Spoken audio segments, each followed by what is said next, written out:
Thanks for tuning in once again to more college football talk on the Rutgers Football Report with Ryan Dunleavy of the New York Post and a former Scarlet Knight. How's it going, Ryan? Good, Greg. How are you? A long time former Scarlet Knight. Okay, well, that's still Yeah. you've got the active card. It doesn't go away. The diploma. I have a diploma. I have a diploma Yes. somewhere. Yep. Well, it's interesting because I've done football shows over the years, and I've always talked about how whenever I've done post-game shows as opposed to shows where we talk about the games 2 or 3 days later, what a big difference. Huge difference. And that is because just like players who come off the heat of the moment, come off the field, mic stick in their face, and you're going to get something that you won't normally get if they have 2 or 3 days to simmer down. It's a great opportunity to say, hey, what's on your mind? Say it. And that's kind of the way that it is when you're breaking down these games. And if I was doing this recap of the Northwestern game as it was happening late in the game, and even just an hour after the game, half hour, I would have been just fuming beyond belief. Well, that's what I want. That's what the people want. I thought this was going to be the Greg venting episode. Well, it is. I'm trying to slow myself into it. Okay. So, but that's, I mean, you get this. I mean, that's what's great about being a reporter and being there at the game. And that's why it's important that, because that's the thing that really, it drives you crazy. I'm assuming because I see it especially with the coaches. Nowadays, all the coaches have to say 90% of the time right after the game is I have to see the film. And it drives you crazy. It's like their excuse now. I don't know who was the first one to say it, but now it's like everybody is just, I got to see the film. I got to see the film. So a good reporter has to make sure that he follows up on Monday or Sunday and says, "Okay, what'd you see on the film?" Now you don't get to dodge that question. Yeah. So, but anyway, that's why I was doing the Jet post game show. It was after. I forget. Oh, it's the Patriot game, the worst game of the season. And I told Jan Levine, my co-host, because sometimes we were doing them right after the game, but sometimes, again, it takes a few hours for me to watch the games on Game Pass. So it's like, all right, maybe we should wait a couple of days because I'm just not, I don't even want to talk. I'm just so furious about what I had to sit through on Game Pass. And it was my first week of Game Pass. I have all sorts of problems figuring it out. I was just not in the mood after watching that game, Zach Wilson throw 4 interceptions. But then I decided, all right, I'll do it. Okay, I'll do it. And I did it. And sure enough, I'm getting like all these comments on the message boards about all sorts of just things and a lot of critiquing, obviously. But I guess that's what, like you said, what people want to hear and want to see. It's just that sometimes I think you are better off just waiting. But for me, I don't want to rip into one guy, but we are going to zero in on one particular player for most of this report. But the team effort, I would rather sit through the Ohio State game than what I saw. And if I had to subjugate myself to watching this game again, it would be like, let's just put it, some people think torture for all sorts of I'd rather have a root canal. Yes. And I couldn't stand it anymore. Let's go over some of these plays because I highlighted about a handful of plays I want to start off with and I'll work ourselves through this game because it was, again, even though we're going to talk about one specific player more than any, it was a complete team effort, coaching, players. It was awful. It wasn't just one guy's fault. Okay, so let's take a look here. And what we're going to start off with is, and before I get to this, before all this happened, we had actually it's just before this drive, we had the Shaheem Jones drop. Now, they didn't have it. I would have queued it up, but I couldn't find it anywhere because they're not going to show me a drop pass on highlights. But if you remember watching the game, Shaheem Jones drops which would have been a first down reception right around the Northwestern 30. He drops the ball. They have to punt it. And our god punter pins Northwestern into the 2-yard line. So here's the next drive, which really wasn't a drive, a couple of plays. But here's the play here, which is an absolute no-no in a Greg Schiano defense. This so-called tackle by Tyreek Maddox-Jones is unforgivable. And I have it's very rare I see that in a Rutgers defense. And I have to assume that is going to be a clip that the defense is going to see a lot of this week. They can absolutely not tackle like that if they have any chance in the Big Ten. That's not Big Ten tackling. That's high school tackling. That's just unforgivable. It's Tyreek Maddox-Williams. Williams, correct, yes. And he is a sixth-year senior, and that makes it so much worse. In my mind, that makes it so much worse. Yes. There is the strength of Tyreek Maddox-Williams' game is tackling. That's why he's on the field, to be a tackler. No, totally agree. Schiano's never going to allow that to happen. I'm actually surprised he wasn't benched. It doesn't even look like poor form. It looks like okay form.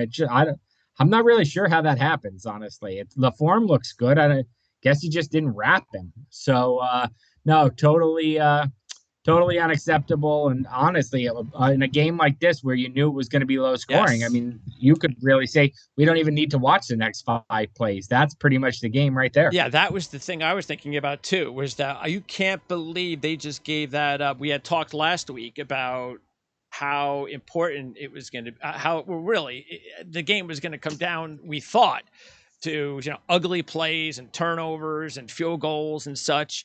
And then a big play happens and a 98-yard drive. I mean, once that happened, you knew it was going to be a long day. You just knew it.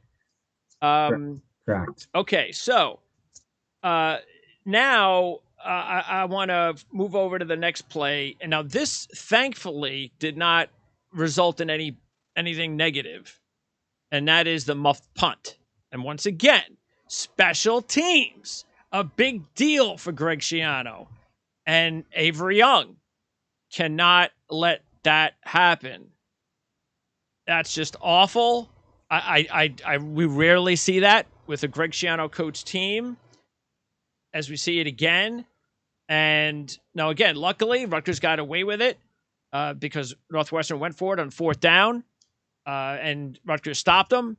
But this was just another sign that it was going to be a long day. It was actually Aaron Young, Avery's brother. Young, yes. Avery actually didn't play in the game, which I thought was very noticeable. You talk about, the Rutgers secondary hasn't been at whole with the suspensions. Those kids get reinstated. Avery Young doesn't play. I actually had a scout text me and ask me, why isn't Avery Young playing in this game? Went through warm-ups, but no, back to that play. Yeah, totally unacceptable. I mean, look, it was a game.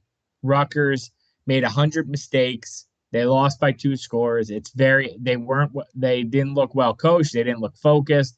That's what happens when you play bad. I mean, look, Rutgers, I think I read a stat. That might be the first time in Big Ten play that they were favored on the road.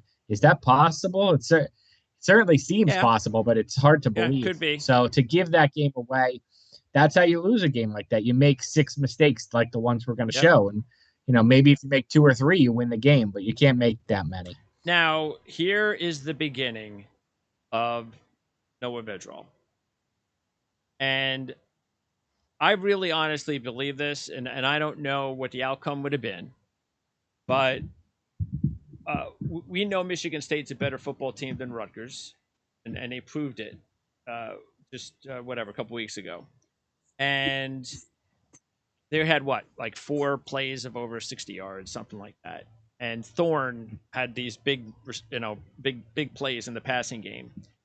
And I truly believe that if you take Thorne, put him on Rutgers, take Vedral, put him at Michigan State. That's a football game. That's an actual football game. And that's how close I think, and it's a good thing. I think Rutgers is nowhere close to the top teams, but I think they're close to those middle teams, the Michigan States, once they hopefully have good quarterback play. And they had the worst of quarterback play in this game. Not only did the team fall apart and the coaching fall apart, but Vedral, I have never, it's not Power Five quarterbacking. It's He picked a bad time for the worst game he's had at Rutgers. I mean, there's no other way to put it. You've been on him all season. I have not. I've been a defender of his. He played terribly. I mean, there's no two ways about it. He didn't give his team a chance to win. Not only did he not make his teammates better, he actually made them worse. So, yeah, it was not good. If they had a serviceable backup, I think you would have seen him in the game much earlier, but they don't. They don't trust the other guys. That's why this next man up, you talk about how coaches say we got to watch the film. Next man up is also something I'm just tired of hearing. Like, it's not next man up. We go back to that last play with Aaron Young. Like, Aaron Cruikshank's the punter, so the punt returner. Aaron Cruikshank doesn't fumble that. Aaron Young does. Aaron Young does.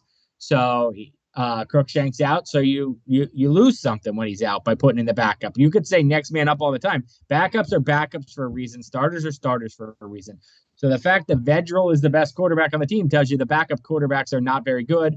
But that was a game where it was almost like, can they be any worse? Like, let's just see somebody. You don't normally want to do that, but that game, I know you've been calling for it in other games. That was the first time I was like, I got to see somebody else in this game. And it was interesting because one of the first questions a reporter asked after Shiano was about why he waited so long to put Simon in, and Shiano had to correct him and say, well, no, that's because he got hurt.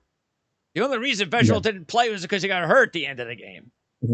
So they wouldn't have even taken him out. No.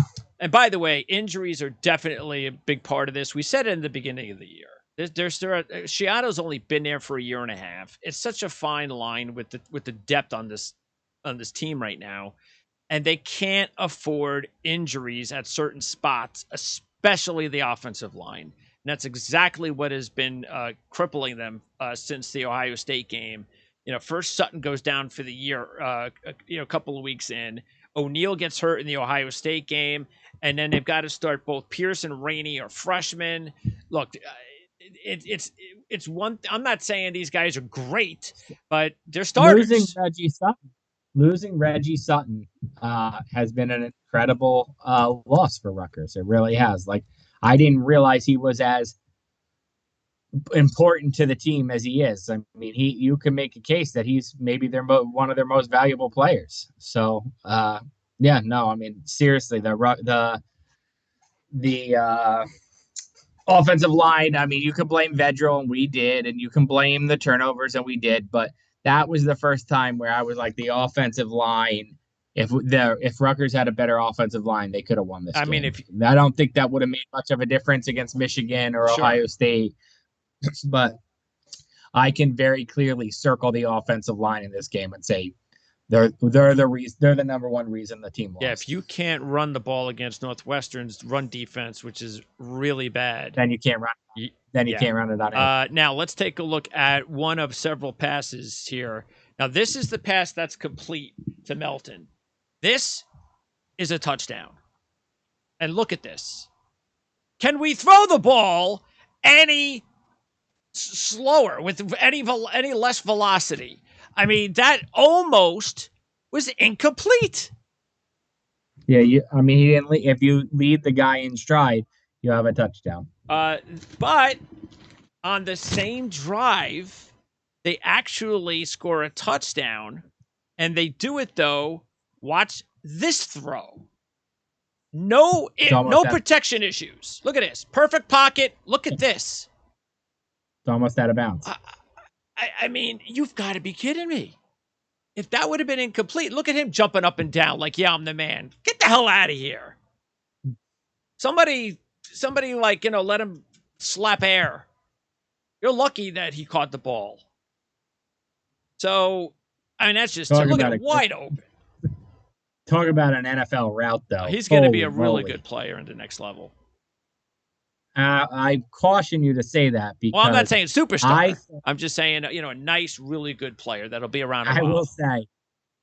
will say I thought Leonte Carew was going to be a borderline Pro Bowl receiver. I loved his speed, his strength, his hands. I loved everything about Leonte Carew. I thought he would have the best Rutgers receiving career that anyone's ever had, including Kenny Britt and Mohamed Sanu, and he flamed out. So it's hard to know for sure, but yeah, I agree. I think Milton's going to be a really good player, but I thought that about Carew too. Yeah, and of course, Britt. I think the injuries really were the main reason why he never completed what we thought was going to be a Yeah, good career. he needed a certain coaching style that he didn't get in the NFL Yeah, either. that's true. So Now yeah. at 7-7, this is still we've already shown. And I haven't shown only 3 or 4 other bad plays.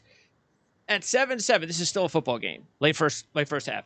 This is a drive, by the way, that they gave up a 3rd and 17 to Northwestern. Okay, they gave up a 3rd and 17 to Northwestern. I gotta believe it's the first time they completed a 3rd in like more than 15 all year. That's how bad they were. So they get the first down, and now it's 3rd and 6. This is an awful call. That game over. This is it. This is the game.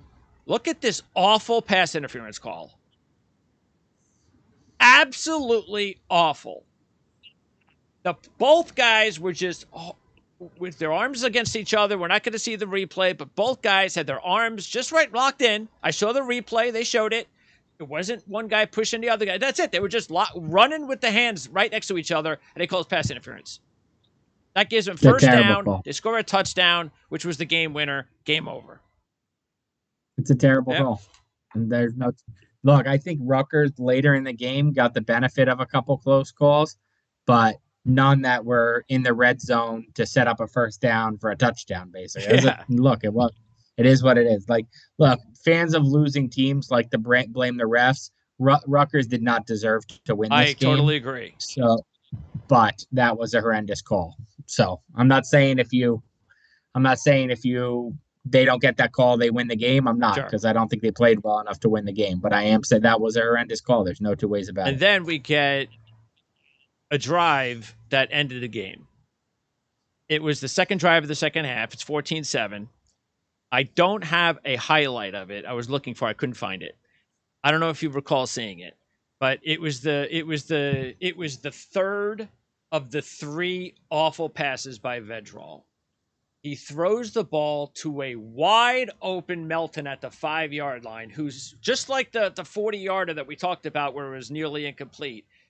And he's sitting there waiting for the ball, and a defender knocks the ball away at the last second, and that would have been a walk-in touchdown. Instead, they get down to the Northwestern 10-yard line on 4th and 3. They decide, I guess, at the last minute to go for it, and then Gleason's changing, I guess, personnel at the last second. And I'll tell you right now, Ryan, the way the game was going, I actually was like, I don't care. I didn't think they were going to make it anyway. Kick the field goal. Let's just get some points on the board. It's 14-10. We're a score away from winning the game. And then he misses the field goal anyway. And we talked about this several times. He's got an extra week. Ambrosio cannot be the kicker this week. He can't. He just can't. There are too many kicks that he's missed inside the 20-yard line this year. It's got to be somebody else. To me, I want to focus here on the end of the second half, the end of the first half. I just thought this was incredibly bad. Play calling, coaching, decision-making, time management. Rutgers got the ball at the Northwestern 47, plus side of the field with 1:13 and somehow ends up taking a knee. I'm not sure I've ever seen a team take a knee on the 43-yard line of the opponent at the end of a half. In what world you mean like the last throw play? A Hail Mary? Oh, that was like the same situation almost that they had with Michigan a couple of weeks ago when they had the ball like at midfield and they had a few seconds left. and they took a No, knee. that's when they went for it. They didn't get it, and then Michigan had that field position, and they But were able to score. It's not the same. It's not the same at all. No, it's totally different. That had 20 seconds left for Michigan to respond. This had 1 second left. There was nothing Northwestern could do. There was nothing to do. How do you not throw the ball into the end zone? Well, first of all, Vedral can't reach. No, there's nothing. No, yeah, they should have brought in a backup quarterback to throw the ball in the end zone. I agree. I don't care what they could have brought Bo Melton to throw the ball in the end zone. I don't understand how you just take a knee on the opponent's 48-yard line. What does that tell you? I don't even understand. What does that tell you? I mean, it tells you he doesn't trust his offense. He doesn't trust his offensive line to hold up, to not have a strip sack. He doesn't trust his quarterback. I mean, it tells me a lot, and it's a lot. I mean, that's not a good. If that's the case, you're not winning another. That's game. not a good you're way done. to go into the locker room as far as giving your players. I've never seen it. I don't even understand the strategy. I can't even comprehend how you would not throw the ball on the plus side of the field, not throw a Hail Mary when there's nothing to lose, literally nothing to lose. I don't understand it. I really don't understand it. I don't know either. I don't.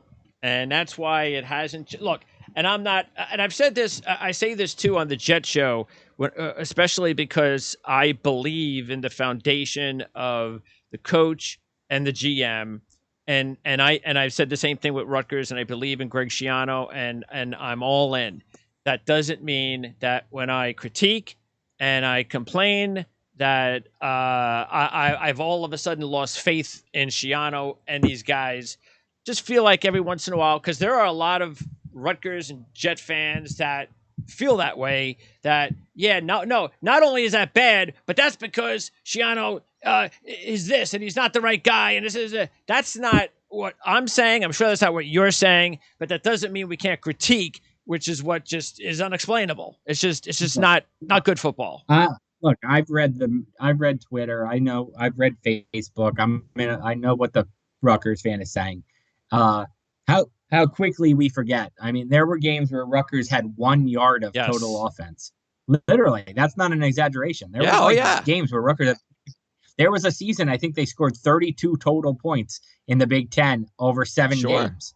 So, it's nuts to now all of a sudden Sean Gleason's a terrible play caller. No, you've seen what terrible play callers look like.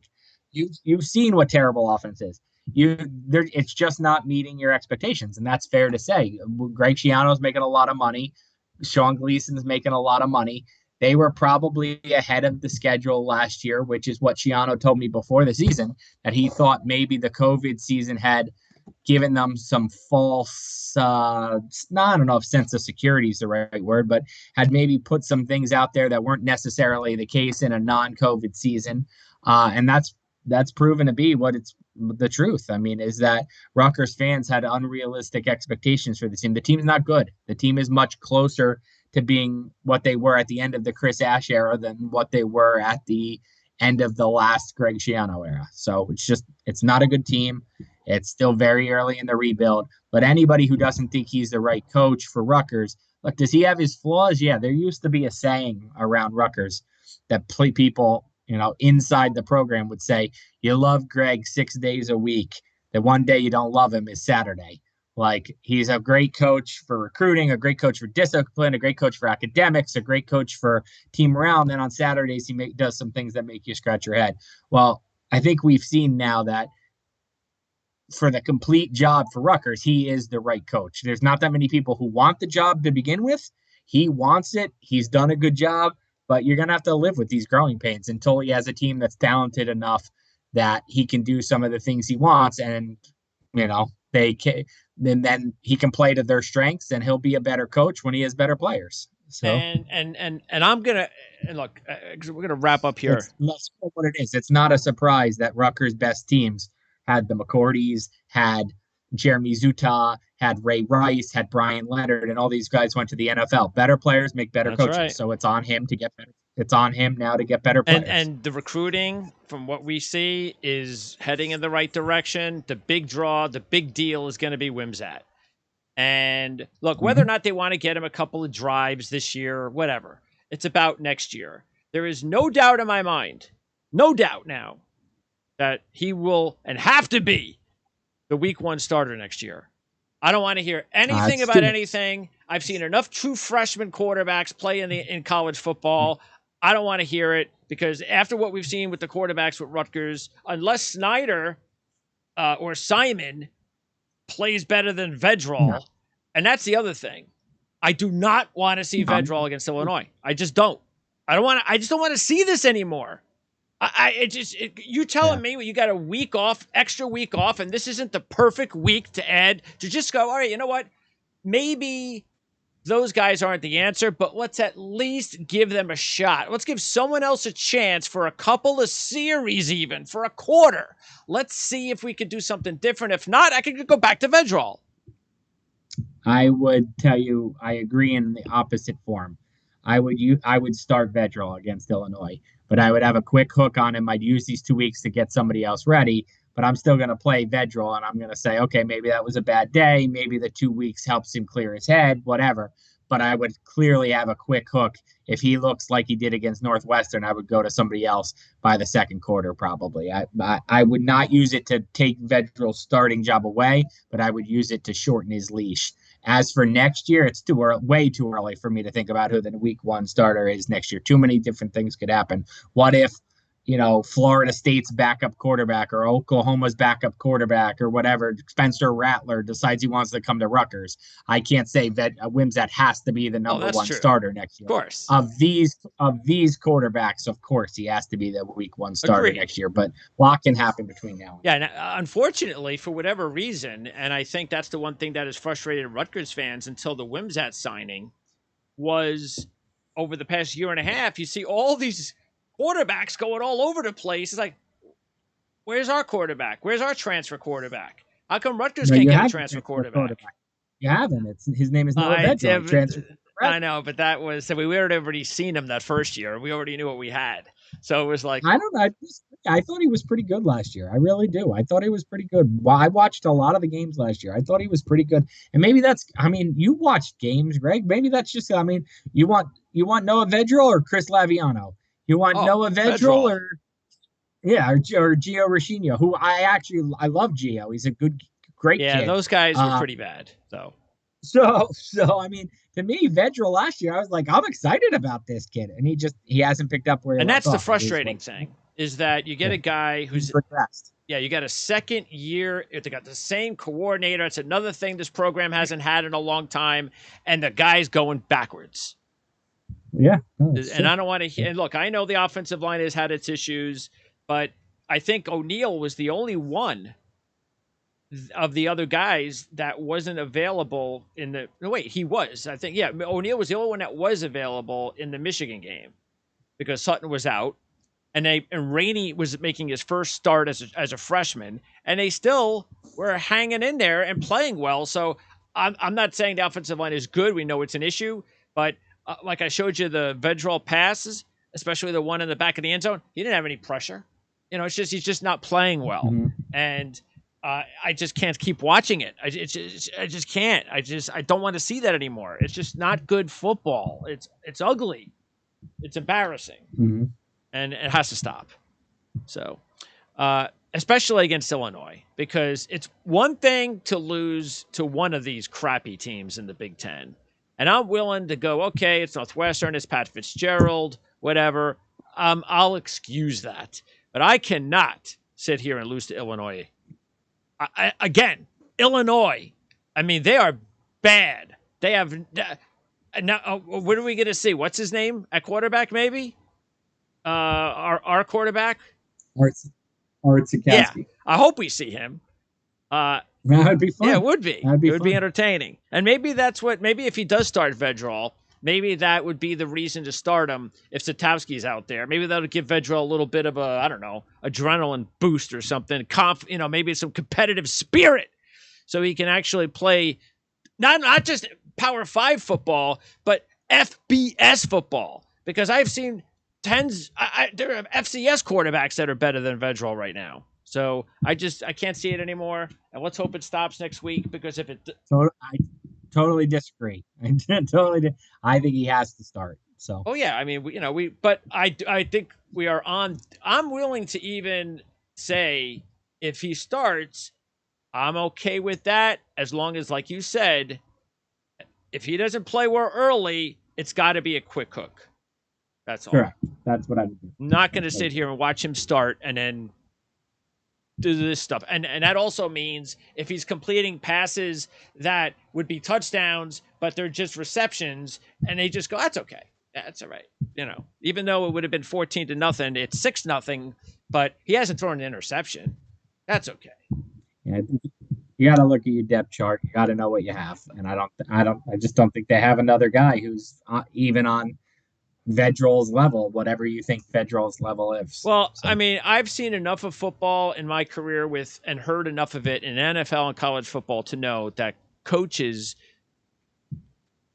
think, not 100%, but they think that because one quarterback looks better in practice, that he's better than the other guy. And that's just not always the case.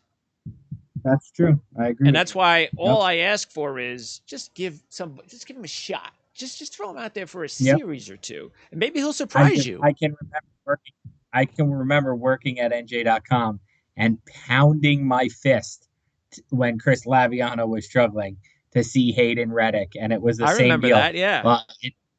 Laviano's better in practice, and I was pounding my fist. I don't care who's better in practice. I want to see Hayden Reddick in a game. He was a 4-star for a reason, et cetera, and they never did it, and they just kept letting the losses pile up. So. Yeah, it is what it is, but I'm hoping one way or another the Rutgers will find a way to win and get this ugliness off of us because the game is not on Saturday. The game is a week from Saturday. So next week, Richie will get Richie on next week because I want to talk to Richie Schnyderite about some of this recruiting talk. I know we haven't had a whole lot of time to talk about it, but maybe next week's a good time to he can give us an update on what's going on with recruiting. And then we'll talk about the Illinois game. So, Ryan, appreciate you taking your time here to talk some Rutgers football on a Wednesday night. And we'll talk again next week. Sounds good, Greg. See ya.